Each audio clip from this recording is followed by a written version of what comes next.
ආයුබෝවන් මිනිත්ස් වොයිස් බුවත් ප්‍රකාශයයි. රුසියාවෙන් අතිශය සංවේදී සහ උණුසුම් පුවතක් වාර්තා වෙනවා. රුසියාවේ ප්‍රමුඛතම අන්තර්ජාල සිල්ලර වෙළඳ සමාගමක් වන වයිල්ඩරිස් සමාගමට අයත් දැවැන්ත ගබඩා සංකීර්ණ දෙකක් ඉලක්ක කර ගනිමින් යුක්‍රේනය විසින් දරුණු ද්‍රෝණ ප්‍රහාර එල්ල කර තිබෙනවා.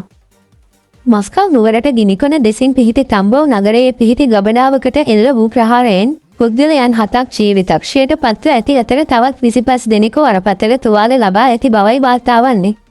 ඉමෙන්ම මොස්කව් කලාපයේ පිහිටි ඉලෙක්ට්‍රොස්ටර් නගරයේ පිහිටි අනෙක් ගබඩාවට එල්ල වූ ප්‍රහාරයෙන්ද එක් අයෙකු මිය ගොස් තවත් 37 දෙනෙකු තුවාල ලබා තිබෙනවා. ප්‍රහාරයන් හේතුවෙන් හිම ප්‍රදේශවල දැඩි නොසන්සුන්කාරී තත්ත්වයක් හටගෙන ඇති බවයි විදේශීය මාධ්‍ය වාර්තා කරන්නේ. තවත් පුවත් ඉදිරියට දැනගන්න රැඳී සිටින්න නෙක්ස්වර්ස් සමග